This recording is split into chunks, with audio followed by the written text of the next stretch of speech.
주어진 본문에 대해서 우리가 잠시 의문을 제기하면서 오늘 본문의 말씀을 시작하려고 합니다. 오늘 본문 39절에 예수께서 이르시되 내가 심판하러 이 세상에 왔으니 라고 했어요.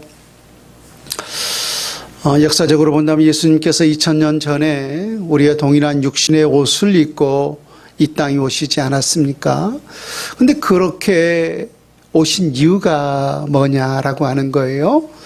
예수님 친히 밝히시기를 내가 세상을 심판하기 위한 그런 목적을 가지고 이 세상에 왔다라고 말씀을 하셨어요.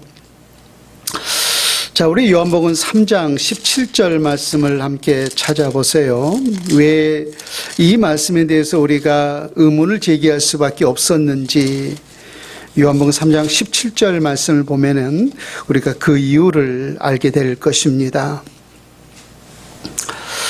요한복음 3장 17절 하나님이 그 아들을 세상에 보내신 것은 세상을 심판하려 하심이 아니요 그로 말미암아 세상의 구원을 받게 하려 하심이라 라고 했어요.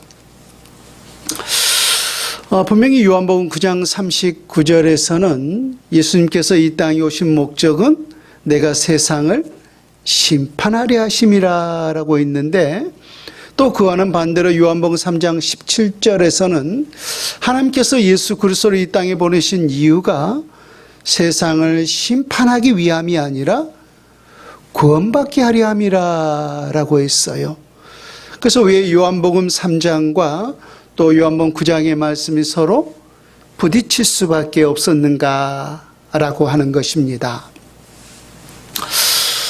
그 이유를 잠시 설명해 드린다면 분명히 우리가 외관상 보았을 때 하나님의 말씀이처럼 충돌을 일으키는 것처럼 보이지만은 실상 이 말씀이 충돌을 일으키는 것이 아니라 서로 보완하고 있다라고 하는 사실이에요. 이게 무슨 말인가 하면은 지금 하나님의 이 모든 말씀에 양면성을 말씀하고 있기 때문이에요. 그러니까 심판과 구원은 서로 정반대의 말인 거잖아요. 근데 예수님께서 심판하고 구원하는 이 역사는, 이 하나님의 놀라운 구원의 계획은 서로 간에 마치 동전의 양면과 같이 양면성을 띠고 있다라고 하는 거예요. 그러니까 하나님이 심판하시고자 할 때 그와 동시에 구원의 역사가 있었던 사실을 보게 돼요.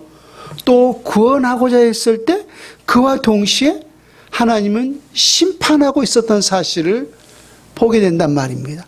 그래서 하나님의 심판과 구원은 늘 동시에 이루어지고 있는 양면성을 가지고 있어요. 그 한 예를 한번 들어볼까요? 예수님의 그 최종적인 심판을 우리가 한번 생각해 봅시다. 예수님께서 2000년 전에 이 땅에 오셨을 때 그때 처음 오셨기 때문에 그때를 가리켜서 우리는 초림이라고 말하죠.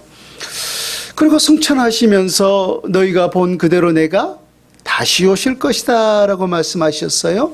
그래서 예수님께서 이 땅에 다시 오실 그 때를 가리켜서 우리는 재림이라고 말을 해요. 근데 다시 오실 그 재림 때에 우리 가운데 어떠한 분으로 오시는가라고 하는 거예요. 오늘 또 우리가 사도신경을 통하여서 성부와 성자와 성령에 대한 믿음의 고백을 했습니다마는 산자와 죽은 자를 뭐하러 오시리라? 심판하러 오시리라 라고 했어요. 그래서 예수님께서 다시 오실 그 재림 나팔을 불고 재림 그때는 심판주로 오신다라고 하는 사실을 우리 모두가 너무나 잘 알고 있어요. 그렇다면 예수님께서 다시 오실 그 재림 때에 단지 심판하기 위한 그 목적을 가지고 심판주로만 오시는 것인가라고 하는 거예요. 아니잖아요. 그때는 예수 그리스도께서 다시 오실 그 재림 때에는 우리 모든 믿음의 백성들에게는 완전한 구원이 성취되고 완성되는 구원의 주로 오신다는 사실이에요. 그래서 믿지 않는 자들에게는 예수님께서 심판주로 임하시지만은 우리 모든 믿음의 백성들에게는 그 반대인 구원주로 임하시는 거예요.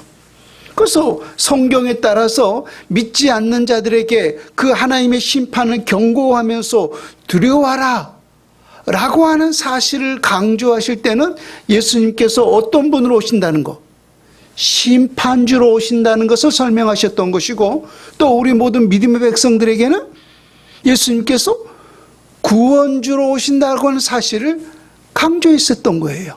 그래서 서로 간에 그 강조점이 다를 뿐이지 심판을 하기 위해서 오셨다, 또 구원하기 위해서 오셨다, 이 말씀이 서로 충돌을 일으키는 것이 아니라 심판과 구원에 대한 그 양면성을 말씀을 하고 계셨던 거예요. 그래서 오늘 요한복음 9장과 또 요한복음 3장 심판하기 위해서 오셨다, 심판하기 위함이 아니라 구원하기 위해서 오셨다라고 하는 이 말씀은 서로 부딪히는 충돌의 말씀이 아니라 각각의 말씀을 말씀하셨던 그 양면성에 대해서 말씀을 하고 계셨던 것입니다. 그렇다면 예수님이 이 세상을 어떻게 심판하고 또 동시에 오늘 어떻게 구원하셨는가? 예수님의 이 심판과 구원의 방법이 오늘 39절에 기록되어 있습니다. 본문을 볼까요? 예수께서 이르시되 내가 심판하러 이 세상에 왔으니 보지 못하는 자들은 보게 하고 보는 자들은 맹인이 되게 하려 함이라 하시니라고 했어요. 물론 여기서 내가 심판하러 이 세상에 왔으니 라고 말씀하셨지만은 역시 이 심판하러 이 말씀 안에도 심판과 구원이 동시에 담겨 있다라고 하는 사실을 알 수가 있어요. 보세요. 보지 못하는 자들은 보게 하고, 이것은 심판이에요, 구원이에요? 구원이잖아요. 보지 못하는 자들은 보게 하고, 또 반면에 보는 자들은 맹인이 되게 하려 함이라. 이것은 구원이에요, 심판이에요? 이건 심판이잖아요. 그래서 하나님께서 심판하려 하심이라 라고 말씀하셨지만은 그와 동시에 그 말씀 안에는 심판과 구원이 동시에 담겨져 있다라고 하는 사실을 우리가 본문을 통하여서도 알 수가 있어요. 예수님께서 행하셨던 이 심판과 구원에 대한 방법을 제가 두 가지로 나눠서 설명을 드리고자 하는데요. 첫 번째, 보지 못하는 자들은 보게 하고 라고 했어요. 물론 그 앞에 내가 심판하러 이 세상에 왔으니 보지 못하는 자들은 보게 하고 라고 했지만은 이것은 심판이라고 했어요, 구원이라고 했어요? 구원이잖아요. 보지 못하는 자들은 보게 하고, 이것은 예수님께서 구원하는 구원의 방법이었던 거예요. 그래서 보지 못하는 자들을 보게 하는 이 구원의 방법을 누구를 통해서 예수님이 성취하셨어요? 요한복음 9장에서 날 때부터 맹인이었던 한 사람의 그 눈을 치료해 주시면서 보지 못하는 자들은 보게 하고 하는 실제적인 그 맹인을 주님께서 보게 하시면서 보게 하는 이 놀라운 구원의 역사를 일으키셨던 것을 보게 됩니다. 우리가 앞에 있었던 장면을 다시 한번 떠오르면서 생각해 봅니다. 많은 사람들이 오고 가는 시장터에서 이 앞을 볼 수 없는 맹인은 구걸하는 삶을 살 수밖에 없었던 것이죠. 그래서 예수님과 또 제자들이 길을 가다가 그 모습을 보면서 제자들이 예수님께 이런 질문을 하죠. 랍비여, 이 사람이 맹인으로 난 것이 누구의 죄 때문입니까? 이 맹인의 자기 죄 때문입니까? 아니면 그 부모의 죄 때문입니까? 이렇게 질문한 의도가 있었어요. 유대 사회에서 이런 큰 질병이나 또 재난, 사건, 사고, 이 모든 것들은 항상 죄의 결과로 인하여서 비롯되었다라고 생각했기 때문이죠. 그래서 이 사람이 맹인으로 난 것 또한 죄의 결과로 생각했기 때문에 누구의 죄 때문입니까? 라고 예수님께 여쭙던 것이죠. 그러나 제자들의 기대와는 달리 예수님이 이렇게 말씀하셨어요. 누구의 죄 때문도 아니란다. 맹인의 죄 때문도 아니고 그 부모의 죄 때문도 아니라 단지 하나님이 하시는 일을 나타내고자 하심이라라고 했어요. 그래서 그 맹인을 통하여서 우리 주님께서 하고자 하시는 일을 실제적으로 나타내었던 사실을 우리가 볼 수가 있습니다. 그래서 우리 주님은 바로 침을 뱉어서 진흙을 이기고 그 사람의 눈에 발라주면서 실로암 못에 가서 씻으라라고 했어요. 그리고 그 맹인은 예수님의 말씀에 순종하여 실로암 못에 가서 그 눈을 씻었더니 밝은 눈으로 돌아왔더라라고 했습니다. 한마디로 예수님께서 날 때부터 맹인이었던 그 사람의 눈을 뜨게 해주는 참으로 창조 이래로 전무후무한 놀라운 역사를 일으켰던 사실을 우리가 볼 수가 있었습니다. 근데 이 엄청난 은혜를 받은 이후에 또 전에 맹인이었던 이 사람에게 또 엄청난 핍박과 어려움이 지속되는 것을 보게 되죠. 그 이유인즉슨 바로 종교적인 기득권을 가지고 있었던, 권력을 가지고 있었던 바리새인들이 예수님을 찾고자 하는 그 목적을 가지고 눈을 떴던 그 맹인을 신문하기 시작하죠. 그 직접적인 이유가 바로 안식일법을 어겼다라고 하는 것입니다. 안식일에는 어떠한 노동도 어떠한 짐도 들지 말아야 되는데 그 장소에서부터 실로암 못까지 걸어갔다 왔다라고 하는, 노동을 했다라고 하는 그 안식일법을 어겼다라고 해서 그 사람을 잡아서 지금 신문을 하고 있어요. 근데 신문의 목적이 그 사람에게 있지 않다라고 했어요. 실은 예수님을 잡고자 하는 그런 목적이었던 거죠. 그러면서 그 맹인을 소위 협박하지 않습니까? 위증하라고. 답정너 기억하시죠? 너는 하나님께 영광을 돌리라. 우리는 이 사람이 죄인인 줄 아노라 라고 했어요. 그들이 정해준 답이었어요. 그래서 그렇게 답이 정해준 대로 너는 대답만 하면 된다라고 했어요.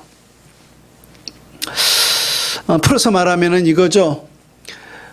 그 맹인의 눈을 뜨게 해주는 예수님이 바로 이 사람은 사기꾼 같은 사람입니다. 그렇게 대답하는 것이 누구께 영광을 돌린다는 거예요? 하나님께 영광을 돌린다는 거예요. 그렇게 위증하라는 거예요. 그렇게 위증하라. 그렇게 협박을 했던 거예요. 그러니까 그들이 정말로 오늘날 이런 검사와 같은 국가 어떤 공권력을 가지고 있는 자들이잖아요. 그래서 그러한 힘을 가지고 겁박했을 때 얼마나 참 많은 두려움이 있었겠어요. 그러한 협박과 위증의 요구가 있었음에도 불구하고 이 맹인은 결코 굴하지 않았어요. 그러면서 어찌 하나님이 보내지 아니하셨으면은 어떻게 사람의 눈을 뜨게 하는 이 엄청난 기적을 행할 수가 있겠느냐. 창조 이래로, 너희들도 성경을 보아 알고 있듯이 창조 이래로, 역사 이래로 어떤 선지자라 할지라도 맹인의 눈을 뜨게 하는 역사는 이제까지 없었다는 거예요. 그러니 그 사람이 하나님이 보낸 사람이 아니냐라고 하는 사실을 사실대로 말했던 거죠. 그랬을 때 여러분 결과가 뭐였어요? 그 사람을 내쫓았다라고 했어요. 여기서 내쫓았다라고 하는 것은 그 유대교에서 출교를 시키고 말았던 거죠. 여러분 아마 기억나실 거예요. 유대교에서 출교를 당하는 것이 얼마나 무서운 일이라고 하는 것을. 첫 번째 육신적으로 본다면은 정말로 죽지 않을 만큼 매를 맞아야 됐고, 또 그가 가지고 있는 모든 재산들이 다 몰수당했죠. 또 유대의 어떤 사람들과도 대화가 금지되었어요. 그래서 유대교에서 출교당한 사람은 마치 죽은 사람과 다를 바가 없었다라고 했어요. 이것이 육신적으로 참으로 어려움을 당하는 일이라면, 두 번째 영적인 피해가 있었는데, 그렇게 유대교에서 출교를 당한 사람은 어떻게 그들이 여겼느냐 하면은 지옥 갈 사람으로 여겼다는 거예요. 지옥 갈 사람으로. 여러분 교회에서 지금은 뭐 거의 징계가 많이 사라졌습니다만은 예전에는 우리가 교회에서도 우리가 바른 생활하지 못하면은 엄격한 하나님의 말씀에 따라서 징계를 가하는 그런 시대가 있었어요. 그래서 당신은 한 달 동안 교회 나오지 말고 근신하십시오. 또 어떤 분들은 6개월 동안 교회 나오지 말고 근신하십시오. 이것은 하나님이 그에게 회개할 수 있는 그 기회를 주신 거잖아요. 근데 우리가 설령 교회에서 그러한 징계를 당했다 할지라도 우리에게 얼마나 참 마음이 아픈 일이에요. 또 부끄러운 일이에요. 근데 유대교회에서 그렇게 출교를 당하면 이 사람은 지옥 갈 사람으로 낙인을 찍힌 거예요. 낙인을 찍혔던 거예요. 그러니 이 얼마나 그 사람에게 힘든 거예요. 그러니까 분명히 이 맹인이었던 이 사람은 그 출교를 당했을 때 자기가 얼마나 큰 불이익을 당한다라고 하는 사실을 알고 있었어요. 그럼에도 불구하고 예수님이 바로 자기 눈을 뜨게 해주셨다라고 하는 사실을 부인하지 않았어요. 그러니까 그 부모도 우리가 알 수가 있잖아요. 그 부모를 통해서. 그 부모를 두 번째 신문하잖아요. 내 아들이 날 때부터 맹인이었느냐? 어떻게 눈을 뜨게 되었느냐? 누가 눈을 뜨게 되었느냐? 라고 신문했을 때 내 아들이 맞습니다. 날 때부터 맹인이 맞습니다. 또 맹인이었다가 눈을 뜨게 된 것이 맞습니다. 다만 누가 내 아들의 눈을 뜨게 했는지, 어떻게 해서 내 아들의 눈을 뜨게 했는지 그것은 내가 모릅니다. 내 아들이 다 장성했으니 그 아들에게 물어보십시오. 그렇게 말한 이유가 뭐라고 했어요? 출교를 무서워했기 때문이라 라고 했어요. 그래서 유대교에서 출교를 당하는 것은 사회에서 어찌 보면 매장당한 것과 같은 거잖아요.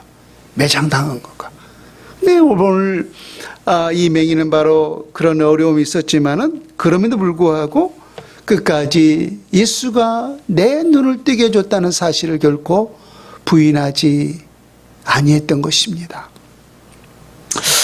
여러분, 우리가 이 맹인이 처한 상황을 다시 한번 생각해 본다면은 날 때부터 맹인이었던 이 사람, 어찌 보면 이제는 앞을 볼 수 있는, 그죠? 맹인이었다가 앞을 볼 수 있는 눈은 가졌지만은 어찌 보면은 지금부터가 더 살 길이 막막했을 거예요. 그렇잖아요?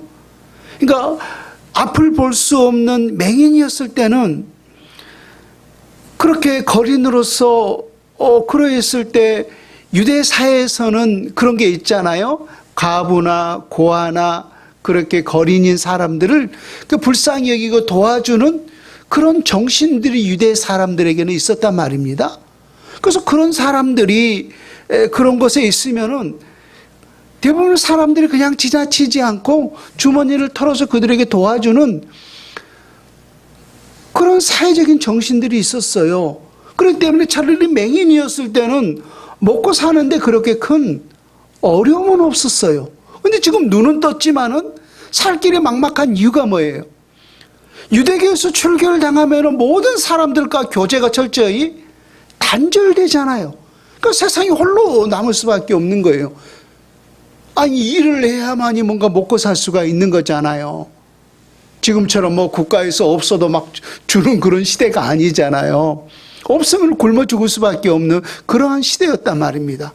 그래서 일을 하고 노동을 해야 되는데 철저히 사회에서 단절되니 어떻게 어디 가서 입에 풀칠하기 위해서 노동할 수가 있었겠는가라고 하는 거예요. 그래서 우리가 그 맹인의 처한 상황을 보게 된다면은 맹인이었을 때보다 눈을 뜬 이후에가 더 살 길이 막막했던 사실을 우리가 보게 돼요.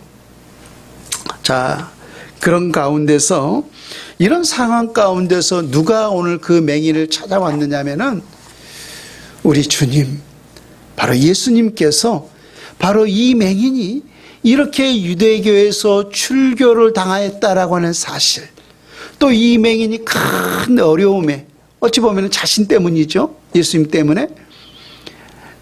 부인했더라면 그러지 않았을 텐데 부인하지 않고 끝까지 예수님이 내 눈을 뜨게 해줬다라고 하는 그 사실을 말했다는 그것 때문에 지금 큰 어려움을 당했잖아요. 그래서 그 소식을 듣고서 예수님이 지금 이 맹인을 찾아왔어요. 근데 오늘 어떠한 목적으로 찾아왔는가라고 하는 거예요. 배고픈 그 사람의 그 배고픔을 해결하기 위해서 찾아왔는가, 아니면은 또 다른 목적으로 찾아왔는가라고 하는 거예요. 미문에, 성전 미문에서 구걸하던 그 한 거지가 베드로와 야고보 요한에게 한 푼 주시오라고 했을 때 하는 말이 뭐였어요? 은과 금은 내게 없거니와 내게 있는 것으로 명하노니 나사렛 예수 이름으로 일어나 걸으라라고 있잖아요. 그에게 예수의 이름을 주었던 사실을 보게 돼요. 오늘 보면 35절부터 38절까지 말씀을 같이 한번 봅니다. 오늘 예수님께서 그렇게 큰 어려움을 당했던 이 맹인에게 과연 무엇을 선물로 주셨는지 35절부터 봅니다. 예수께서 그들이 그 사람을 쫓아냈다는 말을 들으셨더니, 예수님이 들으셨네요, 그 사실을. 그를 만나사 이르시되 내가 인자를 믿느냐. 대답하여 이르되 주야 그가 누구시오니까 내가 믿고자 하나이다. 예수께서 이르시되 내가 그를 보았거니와 지금 너와 말하는 자가 그이니라. 이르되 주여 내가 믿나이다 하고 절하는지라. 방금 우리가 설명했듯이 이 맹인이 유대계에서 출교당하였다는 그 소식을 예수님이 들었어요. 듣고서 의도적으로 지금 그 맹인을 찾아왔던 것이죠. 그러면서 오늘 그 맹인에게 하셨던 첫 말씀이 뭐냐면은 내가 인자를 믿느냐 했어요. 내가 인자를 믿느냐. 여러분, 인자라고 하는 말은 예수님께서 예수님 자신을 가리켜서 사람인 동시에 하나님의 아들이라고 하는 사실이 바로 그 인자 안에 포함이 되어 있어요. 물론 그래서 인자라고 하는 말이 구약 성경에도 많이 기록되어 있습니다만, 인자라고 하는 그 표현은 예수님이 예수님 자신을 말할 때 완전한 사람이자 완전한 하나님이신 자신을 말할 때 주로 인자라고 하는 표현을 쓰셨어요. 그래서 내가 인자를 믿느냐라고 말씀하셨어요. 이 말씀 안에는 두 가지 의미가 실은 내포되어 있습니다. 첫 번째는 내가 하나님의 아들을 믿느냐라고 하는 표현이었던 거예요. 내가 하나님의 아들을 믿느냐. 두 번째는 내가 어떤 어려움이 너에게 닥친다 할지라도 계속해서 나를 믿을 수 있겠느냐라고 하는 의미가 이 안에 포함되어 있었던 거예요. 여러분, 우리가 이 두 가지 사실을 인지하고서 만약에 예수님께서 우리에게 내가 인자를 믿느냐, 내가 하나님의 아들 그리스도의 신을 믿느냐, 또 너에게 어떠한 어려움이 있어도 내가 믿음을 포기하지 않고 끝까지 나를 시인하겠느냐 라고 하는 그 질문을 예수님께서 나 자신에게 던졌다면 여러분, 실상 어떤 것이 더 어려울까요? 우리가 하나님의 아들 예수 그리스도를 믿습니다. 예수가 그리스도의 신을 믿습니다. 예수가 우리의 유일한 구원자임을 믿습니다 라고 하는 고백은 우리의 마음에 우리가 동의만 한다면은, 그렇잖아요? 우리가 동의만 한다면은 얼마든지 할 수가 있는 거예요. 뭐 동의하지 않아도 뭐 거짓으로도 말할 수도 있겠죠, 어떤 사람들은. 그러나 우리가 진심으로 말한다면은, 그 사실을 우리가 동의만 한다면은 누구라도 예수가 그리스도의 심을 믿습니다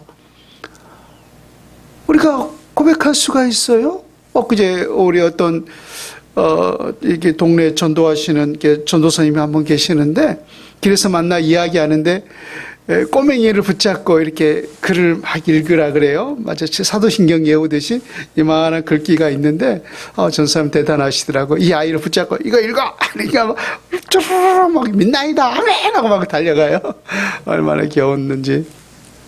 네, 뭐 동의하든 동의하지 않든 우리가 예수를 그리스도로 시인할 수 있어요. 근데 진짜 어려운 게 뭐냐면은 내가 정말로 어떤 어려움이 있어도 우리가 소위 목에 칼이 들어가더라고는 표현을 하잖아요. 그래서 극심한 그런 고통이 있어도 내가 나를 부인하지 않고 믿을 수 있겠느냐?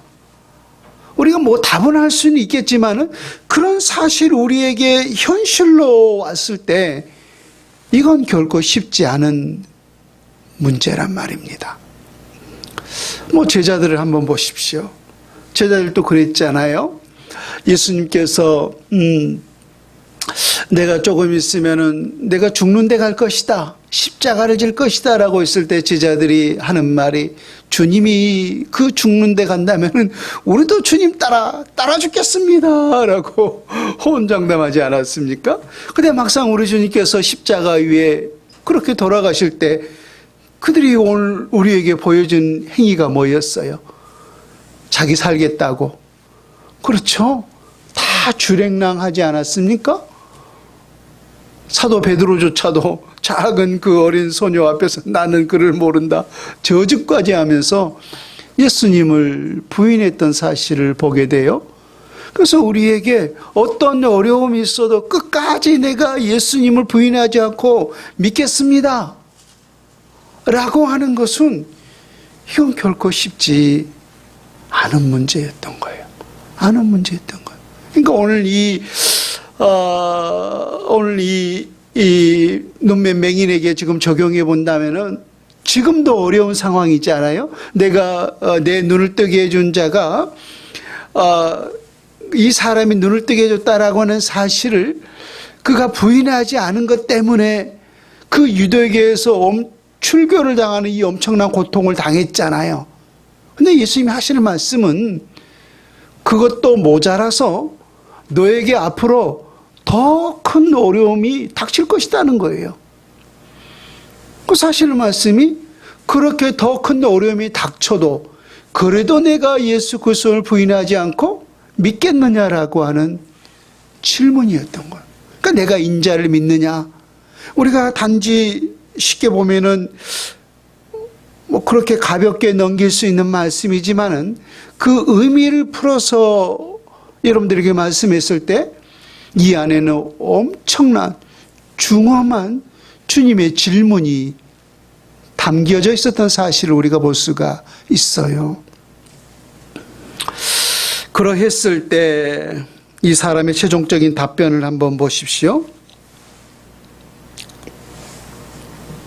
38절에 이르되 주여 내가 믿나이다 주여 내가 믿나이다 라고 절하는지라 라고 했어요. 그러니까 어떻게 보면은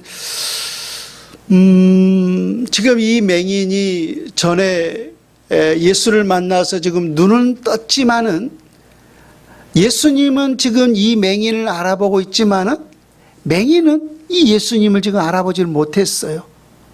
우리가 이 문맥을 보았을 때 왜 그랬을까요? 그러니까 예수님께서 명령으로 너 실로암에 가서 씻고 와라 라고 해서 밝은 눈으로 떴지만은 맹인이었을 때 그 예수님을 만났었던 거지 눈을 뜬 이후에는 오늘 지금 처음 예수님을 만났던 거예요. 그래서 지금 알아보지를 못했던 거죠. 그래서 그가 누구니까 라고 이렇게 오히려 의문을 제기하고 있잖아요. 그래서 오늘 이 맹인이 주여 내가 믿나이다 주여 내가 믿나이다 라고 했어요. 내가 당신이 하나님의 아들 예수 그리스도이심을 믿습니다. 또 내게 이 유대에게서 출교를 당하는 것보다 더 큰 어려움이 내게 닥친다 할지라도 저는 끝까지 이 믿음을 포기하지 않고 믿음으로 살겠습니다 라고 하면서 예수님께 절을 하셨던 거예요. 그러니까 경배했다라고 하는 거죠. 오늘 우리의 현실을 보아도 우리가 때때로 뭐 누구라고 이렇게 말할 건 없겠지만은 우리 현실 속에서 신앙생활 잘 하다가 우리에게 어려움 때문에 이렇게 멀리 간 사람 우리가 간혹 우리 주위에서 보는 경우가 있어요. 그러니까 결론적으로 말한다면 그게 무슨 신앙이냐면 그게 바로 기복 신앙인 거죠. 내가 교회 가면은 내가 복을 받을 줄 알았는데 내 사업이 잘 되고 우리 남편이 승진하고 내 자녀가 잘 되고, 그러니까 세상이 바라는 그런 복을 받고자 하는 것이 기복신앙 아닙니까? 그것은 불교 가나 무당 앞에 가나 하나님 앞에 가나 그런 목적으로 가는 것은 동일한 거예요. 그러니까 그런 신앙을 우리는 기복신앙이라고 말하죠. 무당 앞에 간 이유가 뭐예요, 여러분? 복 받으러 가는 거잖아요. 그러니까 하나님 앞에 그런 목적으로 갔다면은 그거와 그거가 뭐가 다를 바인 거예요. 장소만 다를 뿐인 것이지. 그래서 우리 모두 또한 오늘 이 맹인처럼 어떤 어려움이 있어도 내가 그 믿음을 포기하지 않고 끝까지 인내하면서 예수 그리스도와 더불어 이 신앙을 유지하겠습니다. 그런 고백이 우리 모두에게 있기를 예수님의 이름으로 축원을 드립니다.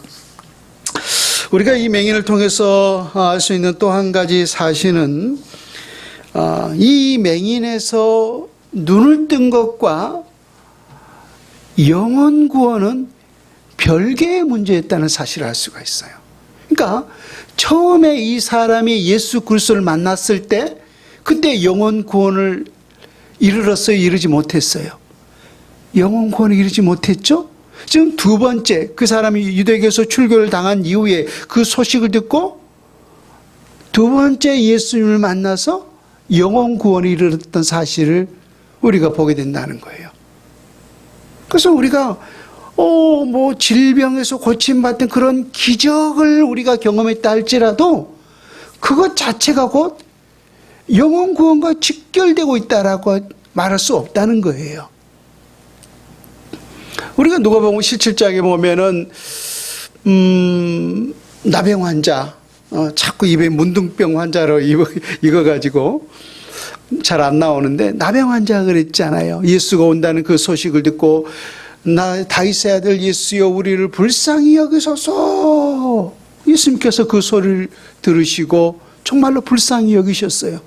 그래서 너희 몸을 가서 제사장에 보이라 라고 했어요. 그러니까 이 사람이 이 나병인지 나병 환자인지 나병에서 고침을 받았는지 그 확인은 누가 해줘야 되는 거예요. 율법에 따르면 제사장이 해주는 거잖아요. 그래서 제사장이 몸을 보이고 나서 저 나병 맞습니까? 저 나병에서 나았습니까? 이 확인 도장은 제사장이 찍어주는 거예요. 그래서 예수님께서 너희 몸을 제사장에 보이라라고 했던 것은 이미 그들의 나병을 고쳐주셨다라고 하는 거예요. 그래서 그들이 그 제사장에게 달려가다가 자기 몸이 나은 것을 발견한 거예요. 아까 우리가 유대교에서 출교당하는 것도 봤지만은 언젠가 설교 중에 여러분들에게 말씀했듯이 나병 환자도 마찬가지잖아요. 사회에서 격리당했어요. 그것도 역시 그들의 생각에 저주받은 질병으로 여겼기 때문에 말입니다. 그래서 그들이 가까이 오면 뭘로 쳐야 된다라고 했어요. 돌을 던져서 쳐서 죽여도 그들이 할 말이 없다라고 했어요. 근데 그 엄청난 질병에서 고침을 받았는데 다시금 주님 앞에 돌아와서 예수님께 감사 인사를 한 사람은 누구였어요? 그것도 사마리아 사람? 단 한 사람이에요. 단 한 사람.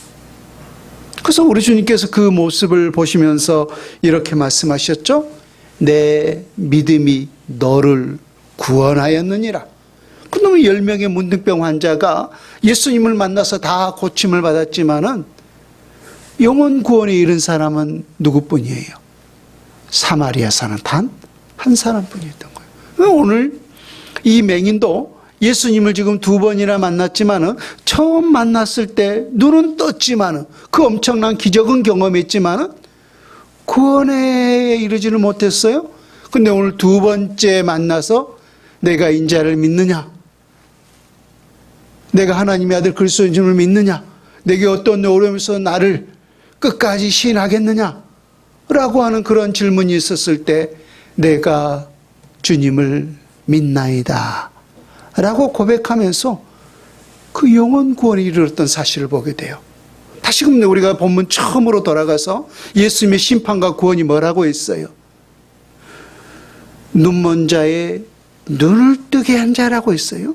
그러니까 보지 못하는 자들은 보게 하고 라고 했어요. 이것은 심판이 아니라 구원이었다라고 하는 사실. 그래서 보지 못하는 자들을 보게 함을 통하여서 예수님께서 구원에 이르는, 영혼 구원에 이르는 이 놀라운 역사를 이 한 맹인을 통하여서 예수님께서 친히 우리 가운데 보여주셨던 것입니다. 자, 두 번째 예수님의 심판의 방법, 우리 39절 요한복음 9장 39절부터 41절까지 말씀을 같이 한번 봅니다.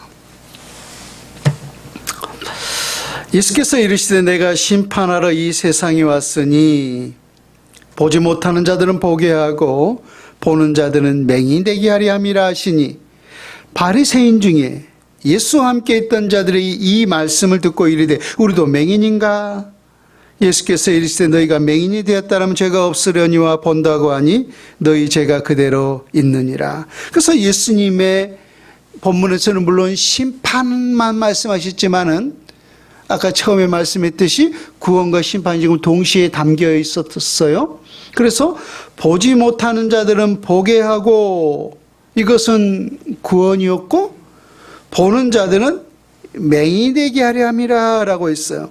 그래서 보지 못하는 자들은 물론 그 앞을 보지 못하는 한 맹인을 통하여서 예수님께서 보게 함을 통해서 이 놀라운 구원의 역사를 일으켰지만은 단지 앞을 볼 수 없는 맹인에 국한되는 것이 아니죠.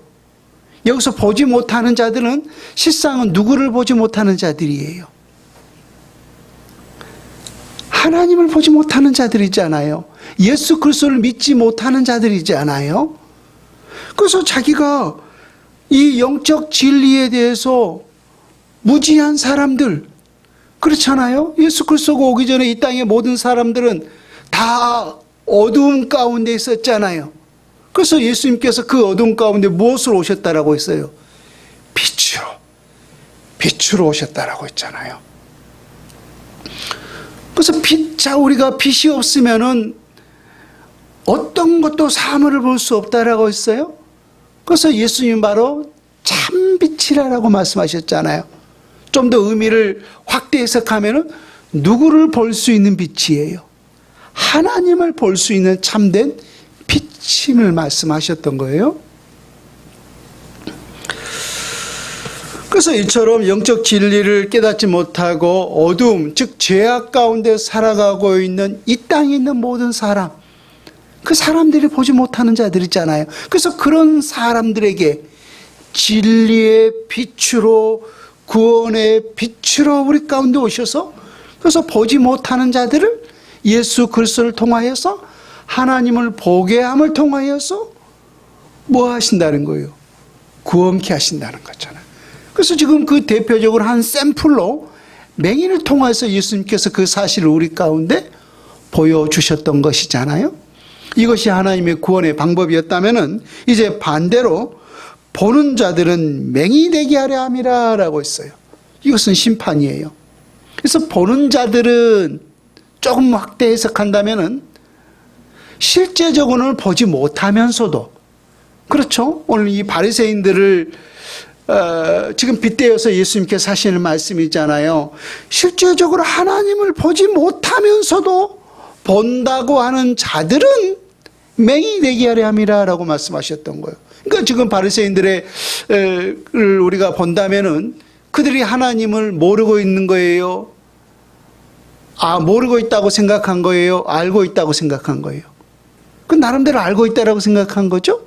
또 그들이 하나님께서 주신 그 모든 율법들을 알고 있다고 생각한 거예요? 모르고 있다고 생각한 거예요? 누구보다 그들은 그 율법에 뛰어나다라고 생각했던 거잖아요. 근데 실상은 그 율법에 가려져 있었던 거죠. 그 모든 율법이 다 누구에 대해서 말씀하셨다라고 했어요? 모세오경과 모든 시편이 예수님께서 말씀하시길 다 나에 대해서. 그래서 그 율법에 능한 자들이었다면 그 율법을 통하여서 그들이 누구를 보아야 되는 거예요? 빛 대신 예수 그리스도를 보아야 되는 거잖아요. 근데도 지금 그들이 본다고 했지만은 보지 못하는 거예요. 그래서 예수님께서 그들을 실제적으로 맹인이 되게 하신 거잖아요. 그것이 바로 예수님의 무서운 심판이었던 거예요. 우리가 이 땅에 많은 사람의 가장 안타까운 사람이 뭐냐면은 자기가 죄인이라고 하는 사실을 깨닫지 못하는 사람인 거죠. 그러니까 우리가 왜 죄인이라고 하는 사실을 우리가 깨닫는 것이 중요하냐면은 그것을 깨달아야만이 우리가 회개할 수가 있는 거예요. 여러분 그 간간히 보면은 그 사회적으로 아주 큰 사악한 짓을 뭐 사람을 살인하거나 막 엄청난 잘못을 한 사람, 참 마음 아픈 게 뭐냐면은 대부분이 그렇게 큰 잘못을 했으면은 모자를 확 뒤집어 쓰고 고개 숙이고 잘못했습니다. 이래야 되는 것이 그래도 사람 아닙니까? 근데 때때로 그 엄청난 잘못을 저지르고 나서 당당하게 난 잘못 없습니다. 마치 의인처럼 그렇게 하는 사람들이 있어요. 그런 사람들 보면 진짜 불쌍한 거예요. 자기가 그렇게 큰 잘못을 해놓고도 그 잘못인 것 자체를 모르니까 이게 얼마나 짐승 같은 행동이냐 이거예요. 짐승 같은 행동이냐. 그러니까 불쌍한 거죠. 그래서 죄인이라고 하는 사실을 깨닫지 못하는 것이 어찌 보면 가장 불쌍한 거예요. 깨달아야만이 우리가 회개하고 회개해야만이 하나님의 이 영광스러운 구원에 이를 수가 있는데 죄를 깨닫지 못하니 어찌 하나님 앞에서 회개할 수가 있겠는가라고 하는 거예요.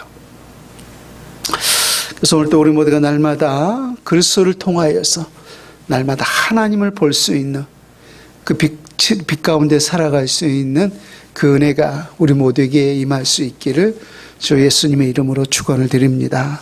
아멘.